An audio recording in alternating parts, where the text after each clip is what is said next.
رښتیا راته ووایه په قشرو کې زمونږ د چا سره جګړه د تره ماما کاکا سره وي که نه مونږ د یو بل د خپو د راښکولو نه اوزګار شوي نه یو نو مونږ به څنګه د اسمان ستوري شو څنګه چې نور قومونه لاړل. د خدای دپاره پښتنو ځانونه وپېژنئ ستاسو دپاره خو به ځان له پیغمبر نه راځي. اعوذ بالله من الشیطان الرجیم بسم الله الرحمن الرحیم.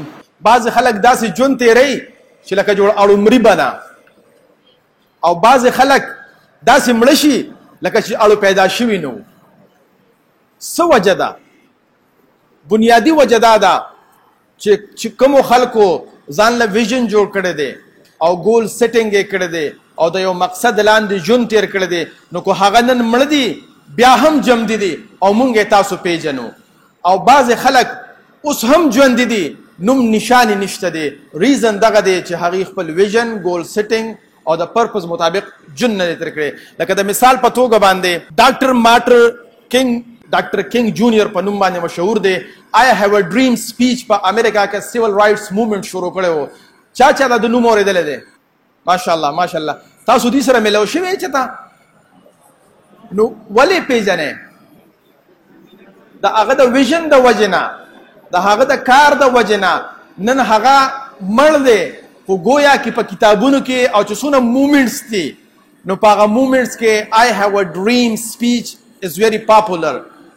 دغه شانتي آینسټاین، دغه شانتي نیوټن، دغه شانتي قائد اعظم، دغه شانتي گاندھی جی، دغه شانتي خان عبدالغفار خان او دغه شانتي مولانا الیاس رحمت الله علیه او دغه شانتي حکیم سعید، دا ټول هغه خلق دي دې کې زه نه وایم چې څوک ټیک دي څوک غلط دي. آی ایم ناٹ ان فیور اف دیٹ. خو زه دا وایم چې دا نن هم ولې په کتابونو کې د خلکو په زړونو کې په قومونو کې یادېږي. د هغې بنیادي وجه دغه ده چې دې خلکو د ځان نه ماسوا دپاره کار کړی دی او چام چې ځان نه ماسوا دپاره کار وکړه هغه به نه مري، هغه به تل تر تره د خلکو په زړونو او په ذهنونو کې ژوندي وي. دې کې به زه صرف یو کیس هسټري عالم چې حکیم محمد سعید دی د دې کیس هسټري زه ولې عالم امنګ د 5-7 د هغې ریزن دا دی چې حکیم نن سبا زمونږ د سټوډنټس او زمونږ سپیشلی چې کوم نیشن دی او خصوصي توګه باندې پښتانه چې کوم دي مونږ وایو مونږ سره سهولیات نشته، مونږ ښځه کې تعلیم نه دی کړی، دا زمونږ ګیله وي ځکه زه څه ښه نشم کولی. نو دغه ګیله حکیم سعید صاحب روکه کړې ده. حکیم سعید صاحب ارلی ایجوکیشن په کور کې کړی و، د دوی مور د دې په کور کې تعلیم کړی و او د هغې نه میټرک نه وروستو بیا انټر کې په کالج ته او بیا انقره یونیورسټۍ ته تللی و.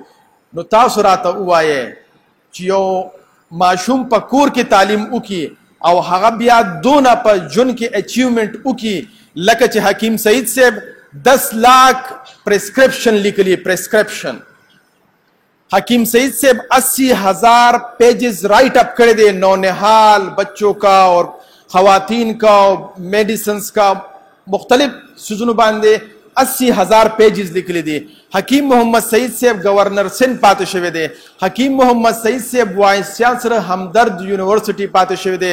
حکیم محمد سعید صاحب ډایرکټر همدرد لیبارټریز پاتې شوی دی. حکیم محمد سعید صاحب وایي چې کله دا روح افزا مونږ جوړه کړله په کور کې به یې جوړوله او مخرصوله نو ډېره زیاته وتله او ډېر مینجمنټ خلک ناست چې ډېر زیات مارکیټ یې و. نو امام مې مور ته وی چې روح افزه ډېره زیاته وځي. مور راته وی چې بچي د دې دا آمدن به چې کوم دی د غریبانانو، یتیمانانو او د بېڅوکه خلکو دپاره وقف کو چې هغې پې تعلیم او تربیت کوي. تاسو روح افزه باندې وګورئ وقف په بعضو باندې کوي وقف، نو دا انډو شوی دی، دا وقف شوی دی هغه غریبانانو، یتیمانانو او د بېڅوکه خلکو دپاره څوک چې تعلیم نشي کولی. نو حکیم محمد سعید صاحب همدرد لیبارټریانې جوړې کړې. حکیم محمد سعید صاحب بورډ آف ډایرکټرز د ډېرو یونیورسټو پاتې شوی دی او ټریجرر دارالعلوم کراچي پاتې شوی دی. هغه ماشوم چې سکول ته نه دی تللی د مور په غېږه کې تعلیم حاصل کړی دی هغه دونه غټ اچیومنټس کړي دي.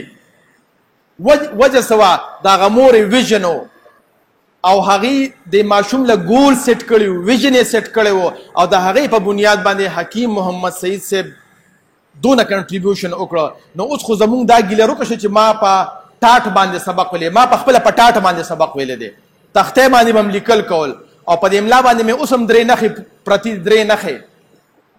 زما استاد اوس وفاتي سلیم خان صاحب خدای پاک دې وبخي، چوټیانې شوې وې او داسې ګرمیانې وې چې چوټیانې وشو. زه منیټر وم په 10 کې، نو هلکانو شور کو خوشحاله وو. نو ویې لکه منیټر څوک دی؟ نو ما ویله چې زه یم. نو وی روزه ټول روزه او غوږونه را باندې ونیول او وی اول منیټر وخمه وروستو به نور وخم. ما ویل چې ما ولې نومونه لیکلي دي؟ وی په نومونو باندې زه نه یم، چپ کړی دي ولې نه وي؟ نو زه یو 3 لختې ووالم، اوس هم زما په ملا باندې چاپونه پراته دي او نور خلک یې وروستو وال. نو مونږ د دغه ځای نه را پاڅېدلي خلک یو. نو مونږ له خو دا ډول ګیله نه پکار چې مونږ اچیومنټ نه شو کولی، مونږ دغه شانتې مخکې نه شو تللی چې حکیم محمد سعید صاحب تللی دی.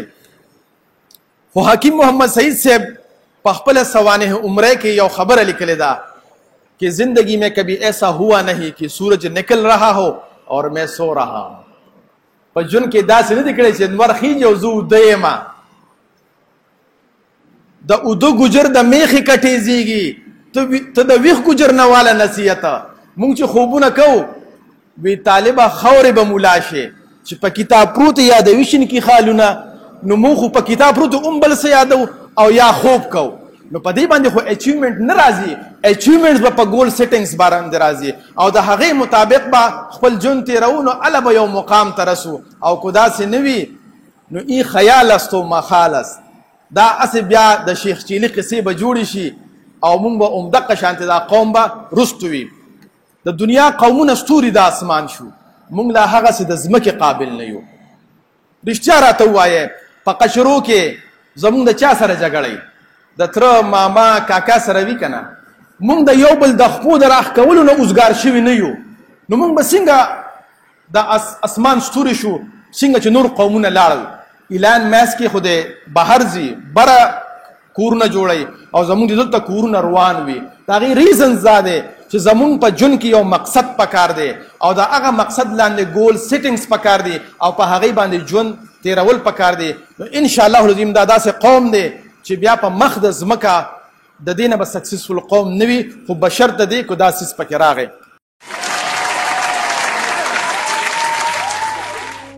د خدای دپاره پښتنو سانونه وپېژنئ، ستاسو دپاره خو به ځان له پیغمبر نه راځي.